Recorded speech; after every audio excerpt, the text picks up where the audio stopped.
किसी ने बड़े कमाल की बात कही है, आस्था की परीक्षा तब होती है जब हम प्रभु से मांगें और हमें ना मिले, लेकिन तब भी हमारे हृदय से प्रभु के लिए धन्यवाद निकले। नमस्ते दोस्तों, एक बड़ा छोटा सा प्रसंग है। प्रभु श्री राम का दरबार लगा हुआ था। हनुमान जी भक्ति सेवा में इतने व्यस्त थे कि उन्हें ध्यान नहीं रहा कि प्रभु के गुरु वशिष्ठ जी दरबार में पधारे हैं। उन्होंने सम्मान नहीं किया गुरु वशिष्ठ जी का, और इस बात से गुरु वशिष्ठ क्रोधित हो गए। वो प्रभु राम के पास गए और जाकर के कहने लगे कि राम, आपको दंड देना होगा जिसने मेरा अपमान किया। राम जी कहने लगे कि बताइए किसको दंड देना है। गुरु वशिष्ठ जी ने कहा, अगर मैं नाम बता दूंगा तो तुम उसे दंड नहीं दोगे, तुम स्वयं को दंड दे दोगे। राम जी ने कहा, नहीं, आप बताइए गुरु जी। गुरु जी इतने क्रोध में तो उन्होंने कहा कि राम, तुम्हें उन्हें अमोघ बाण से ही दंड देना होगा जिस अपराधी की मैं बात कर रहा हूँ। जब गुरु वशिष्ठ जी को लगा कि अब तो राम जी तैयार हो गए हैं दंड देने के लिए, तो उन्होंने कहा कि उस अपराधी का नाम हनुमान है जिसने मेरा सम्मान नहीं किया। प्रभु श्री राम ने गुरु जी को कह दिया था, गुरु जी की आज्ञा थी। उन्होंने कहा कि ठीक है, कल संध्या सरयू के तट पर हनुमान को अमोघ बाण से दंड दूंगा। अमोघ बाण जो कि सबसे शक्तिशाली। हनुमान जी ने जब यह सुना तो बहुत चिंतित हुए, अपने घर गए। माता अंजनी ने देखा कि जो पुत्र है वह बहुत चिंता में है।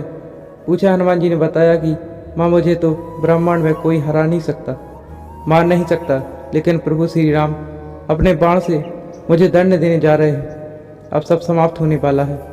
माता अंजनी ने जब सुना कि पवन पुत्र जो है वह चिंता में है, पवन सुत हनुमान अतुलित बलधामा, जिनका जो बल है वह जिसकी तुलना नहीं की जा सकती, तो माता अंजनी ने उन्हें याद दिलाया कि बेटा याद करो, मुझे भगवान शिव ने एक मंत्र दिया था जो मैंने तुम्हें जन्म के समय घुटी में लाया, जिस मंत्र के बल पर तुम्हारा प्रताप पूरे विश्व जानता है। उस मंत्र का नाम है राम। तुम जाओ सरयू तट पर और अभी से राम राम जपना शुरू कर दो। हनुमान जी ने कहा, जो आज्ञा माता। वो जाकर के सरयू किनारे राम राम का मंत्र जाप करने लगे। अगली संध्या में प्रभु अपने दरबार के साथ में वहाँ पधारे और जैसे कि बात हुई थी, गुरु जी का आदेश था, वह आज्ञा मानने के लिए अमोघ बाण चलाया, लेकिन हनुमान जी पर उसका कोई असर नहीं हुआ। गुरु वशिष्ठ को लगा कि शायद राम जी वो दंड सही से नहीं दे रहे।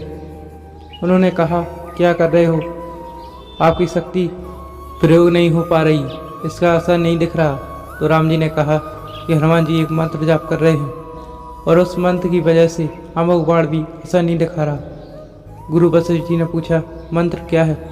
तो राम जी ने कहा, वह राम राम जप रहे हैं। गुरु वशिष्ठ जी ने प्रणाम किया और कहा कि दरबार छोड़कर, नगर छोड़कर आश्रम में जा रहा हूँ। मैं भी राम राम जपूँ, जिसकी महिमा राम से भी बढ़कर है। राम से बड़ा राम का नाम है। इसलिए कहा जाता है कि जो पत्थर पर लिखा हो तो पत्थर तैर जाए। बस प्रभु की महिमा बताती हुई छोटी सी कथा, जो प्रसंग जो मैंने आपको सुनाया, अंत में वही प्रभु के आशीर्वाद के साथ, अपनी मेहनत के साथ, अपनों के प्यार के साथ कर दिखाओ कुछ जैसा कि दुनिया करना चाहे आपके जैसा।